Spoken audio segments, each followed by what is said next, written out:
The term teachable moments is usually used by educators when they're talking about how they have the opportunity to teach a child how to problem solve, how to make decisions, or something that has to do with their social skills.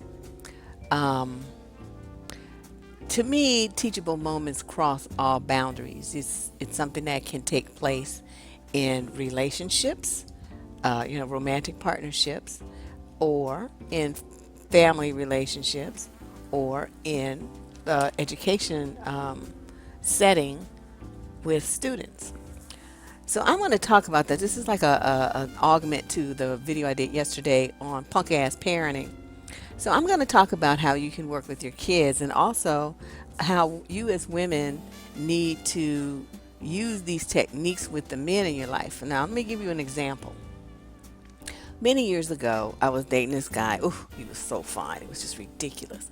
But I think he thought that his fineness was going to, um, give him some kind of shield, like I was going to take a bunch of shit from him or something. I'm thinking, motherfucker, you obviously have me confused with somebody else. So, at the time, there was this other guy who was trying to get at me. And, I said, well, I mean, that's cool and everything, but, I'm seeing this other guy, and I really want to kind of explore these avenues first. Because I really like this dude until this shit happened. So we were supposed to hook up and just say 7 o'clock. He was supposed to be at my house at 7 o'clock. He lived in Oakland. I lived in San Francisco at the time. So, of course, he had to cross the bridge. It was going to take a bit of time for him to get to me.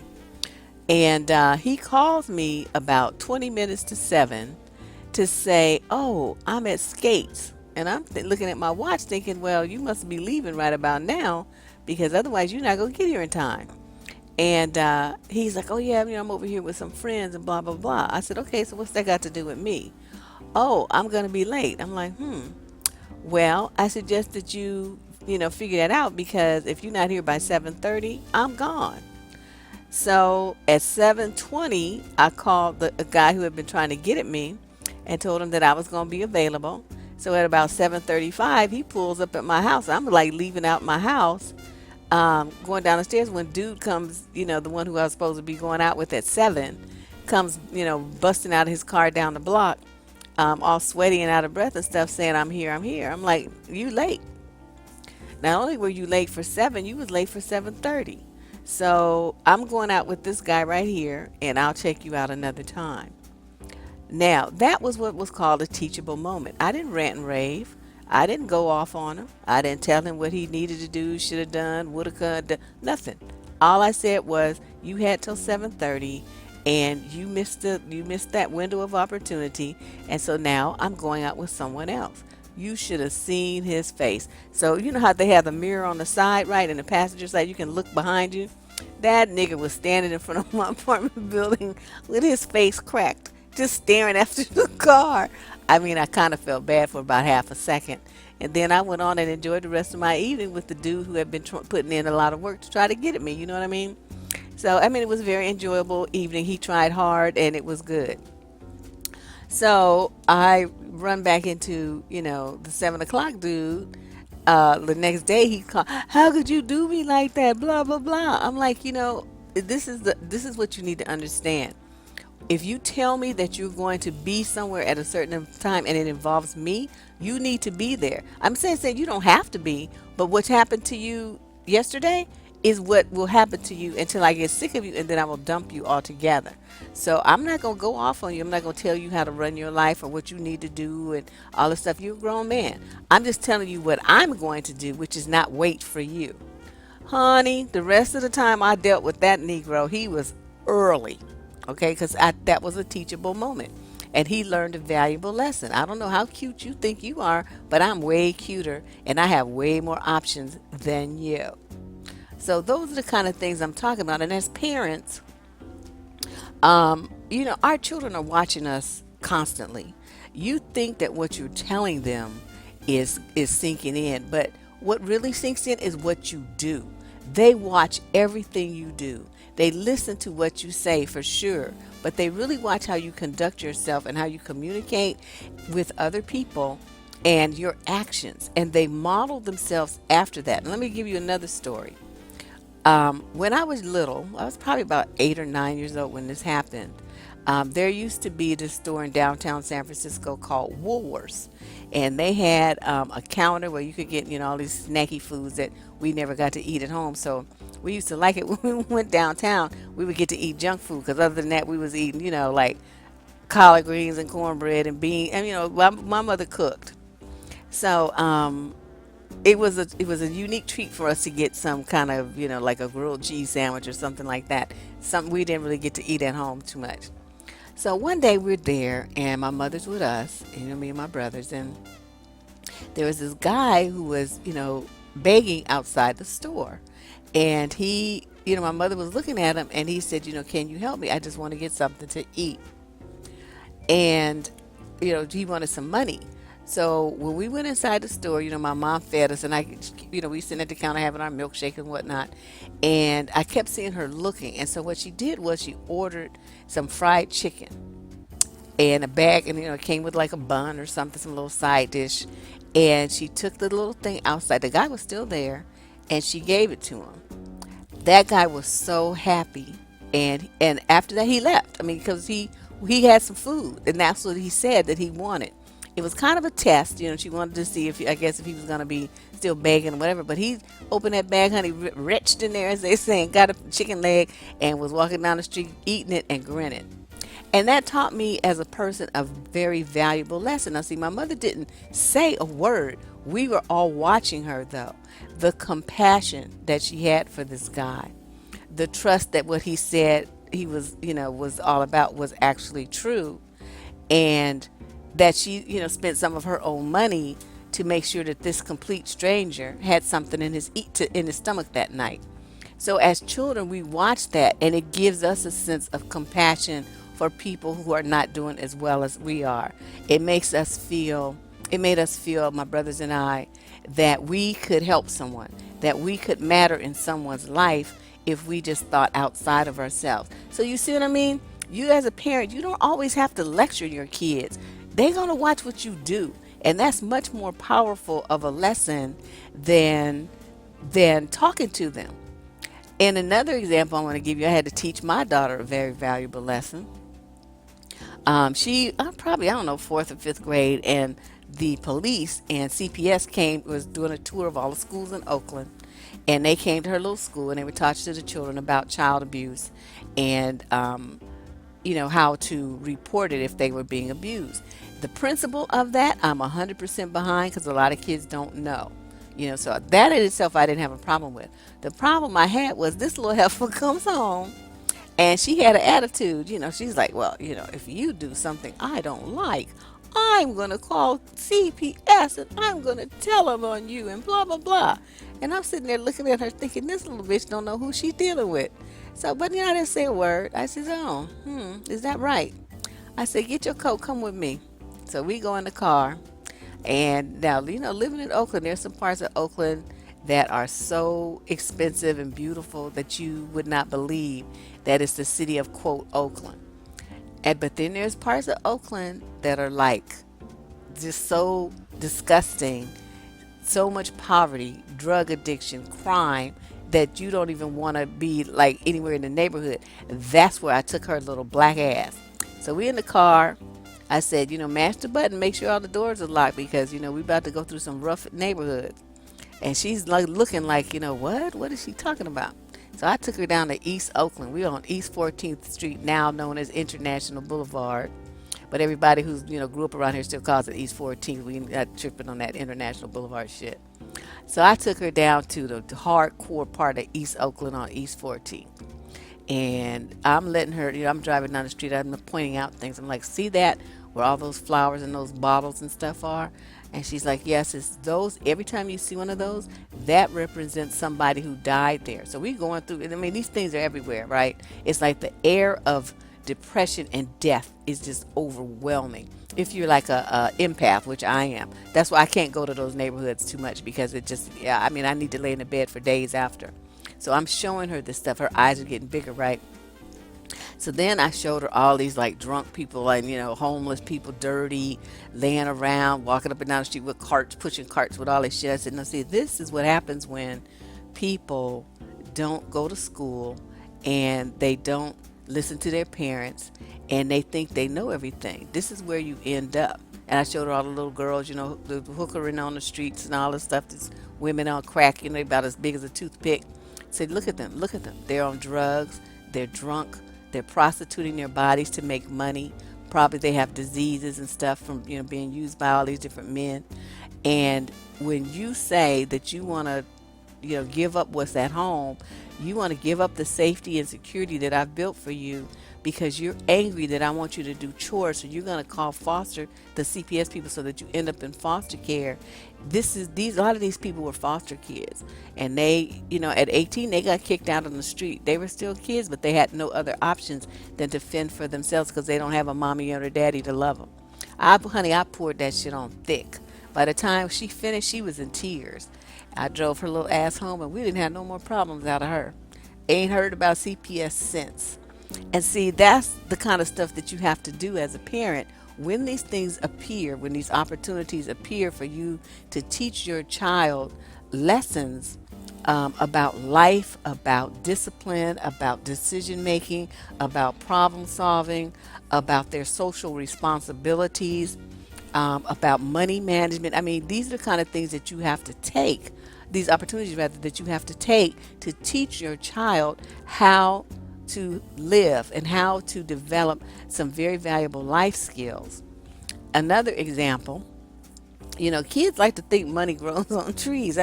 My daughter had this thing where she just thought, well, you just take the ATM card and put it in the machine and money comes out. No concept about how the money got in there. That she didn't have that part down yet. She just thought, it was like a magical card that you just stick in the machine and money spits out. So she's like, Mommy, just, go to the machine and get some more money because I want this and I want that. I'm like, oh, is that right?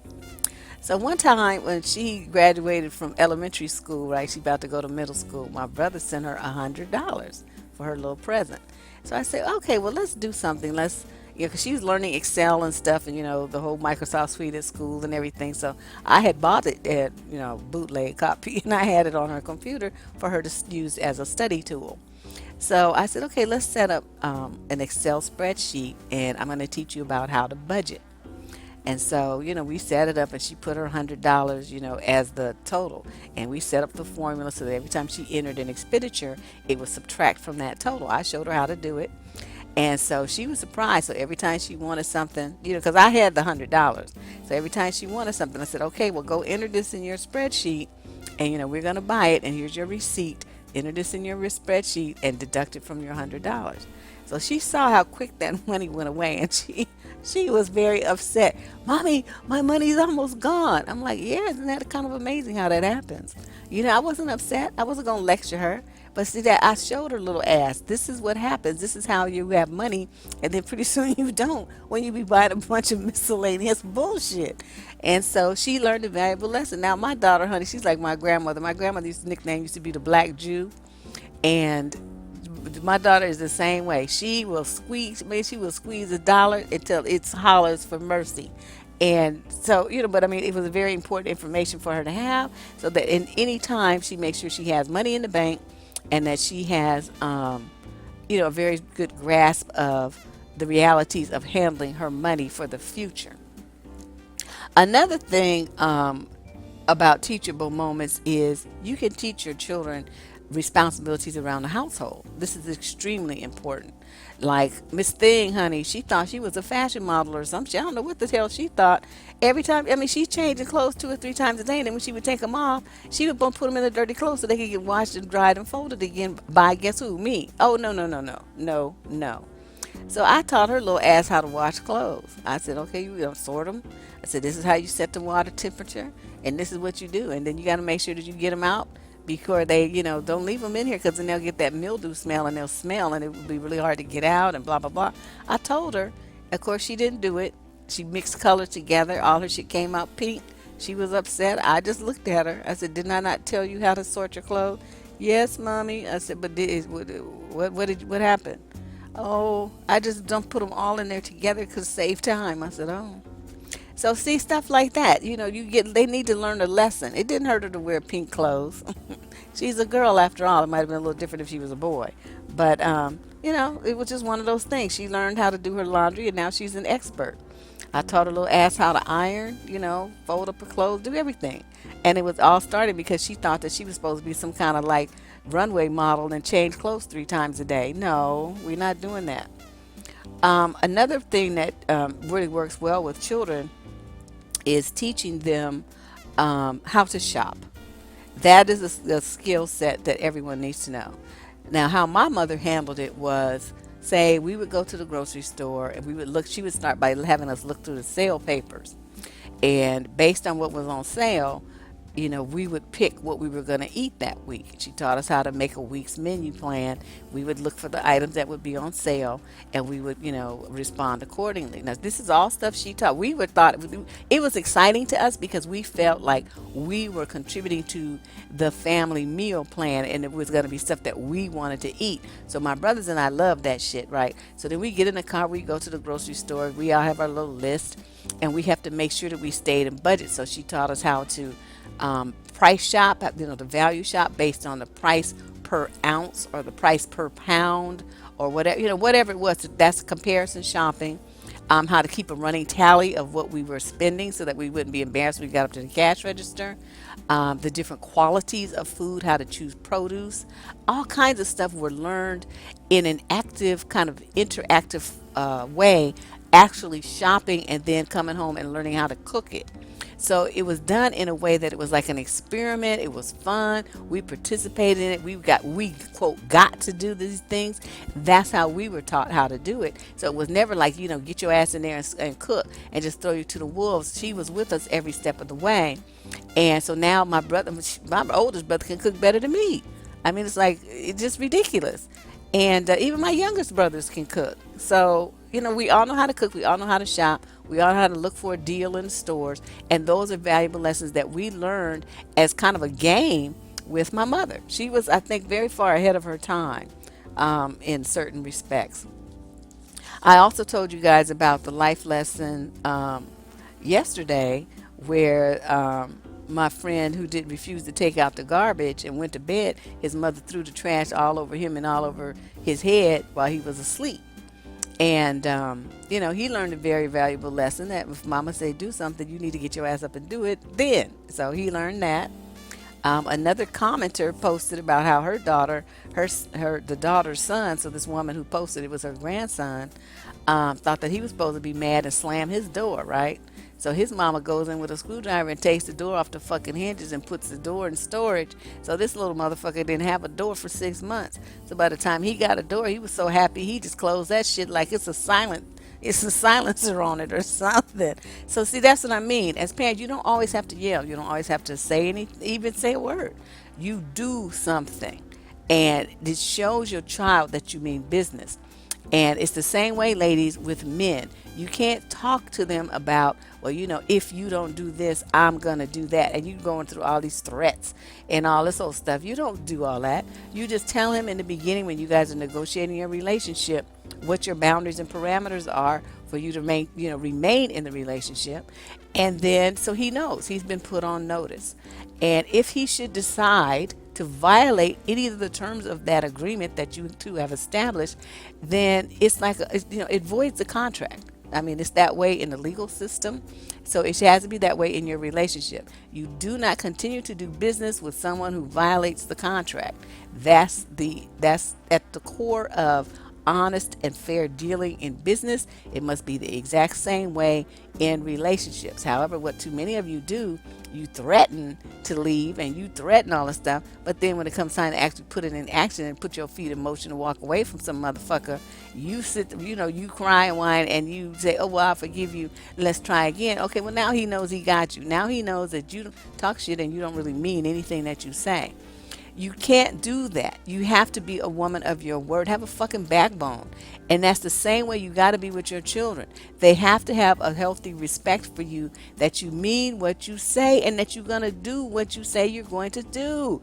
It's the same thing with whether you're dealing with a man or you're dealing with your kids. Ladies, you gotta have a fucking spine. You cannot do that and let people just walk all over you, let you just running off at the mouth, and it don't mean shit. See, no, nobody's gonna respect you that way. You're not gonna be treated well if that's the way that you conduct yourself. And this is the kind of thing, these kind of lessons about firmness and having, um, meaning what you say, backing up what you say with action. Those are all things that you should have learned as a child. Another very valuable lesson. I'm telling you guys all the stuff. My parents were kind of a trip. I remember one day I came home. I was about 8, 9 years old. My father and I wanted to do something. I don't remember what it was I wanted to do. But my dad asked me, "Oh, that's kind of interesting. Why do you want to do that?" And I made the fatal mistake of saying because everybody else was doing it. I think I only got 3 spankings from my dad my entire life, and this was one of the days that I got. He beat my little ass, and I mean not for a long time or anything, but he made his upsetness with me very known, very clear. And then after he sat me down and he explained, he said, "Now, as long as you live, don't you ever come in this house and tell me that you did anything because somebody else is doing it." And I remember looking at him because I have never seen, he's never been that angry at me. And I was just bawling because, disappointing my dad was just like the worst thing in the world to me. That was like worse than death by, being in an acid bath or something. And he was looking at me. He says, "It's very important to me that you find your own path in life and that you stick to it, have the courage to be different." And I mean, he said, I don't know, it was maybe less than 5 minute lecture, but it stuck with me. And to this day, that's how I am. And it gave me the strength to think about who I am and what I wanted and who I wanted to be as an adult, and then to stay on that path regardless of the detractors, regardless of the haters, regardless of what anyone says or thinks or does or wants me to say, think or do. I mean, I don't care anymore. From that age, 8, 9, whatever age I was, I have not cared since about what other people do or what other people think. I only care about what I think and what I want for myself. And some people are like, well, that's kind of sociopathic or narcissistic or whatever. It might be in some books, but since I'm not doing anything to hurt anyone else, I'm not running over other people. I just refuse to let them run over me. I fail to see how those descriptions really fit. But whatever, people use terms and they're entitled to use them, I suppose, if they want to. So these are some of my suggestions as parents. The whole thing about teachable moments is that most of the time they kind of present themselves as a surprise. They're not really a planned thing. Something will happen, your child will say something, your child will do something, and it will give you the opportunity to teach them something that you want them to know, something that you want them to really understand. Even something as simple as, I remember my grandmother used to grow collard greens in the back. We could not get up. We had to eat so many greens. Oh my God. Turnip greens, collard greens, mustard greens. I mean, she just grew everything back there. Kale too, in a big old backyard. And so every weekend when we went over there, we had to go in his backyard and, pick these fucking greens. But later, I was a little older, probably about 7 or 8 by then. And she had me out there, teaching me how to plant them, what to water them. And we talked about the nutritional value of them. And it just gave me a whole different perspective. She talked about the culture of greens and how, what it meant to slaves and all kinds of stuff. I mean, it was like all these stories connected with collard greens and yams, which was something that we used to eat all the time. And once she broke it down to me, it changed my whole perspective on it. And then I started to like it because every time I ate it, I felt like I was connected to, generations of my people who ate those exact same foods and were strong and healthy because of it. They were survivors because of it. And it just totally changed my perspective on the whole thing. I don't know. This is kind of another rambling video, but I hope I'm making my message clear to those of you who are currently parents or grandparents or who are thinking about becoming parents. Keep your eyes open for moments when you can teach your child very valuable lessons about life or teach them some very important life skills. Teach them how to think, how to analyze, and basically how to problem solve. If you have boys, definitely teach them how to get out of their feelings so they don't be like all whiny and, like big ass babies. Um, but parents, you have a big role. I mean, it's a huge responsibility. I don't think most of us really understand it until we're already, knee deep in it.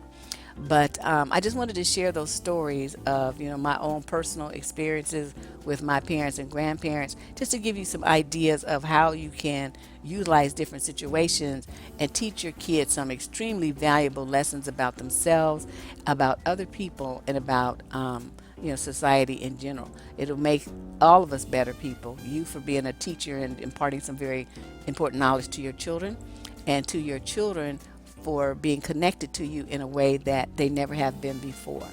All right, this is Deb Cooper from survivingdating.com. You can find my writings and books on Amazon.com and my blog survivingdating.com and askheartbeat.com. I'll be back tomorrow with another video for you guys. Talk to you soon. Bye bye.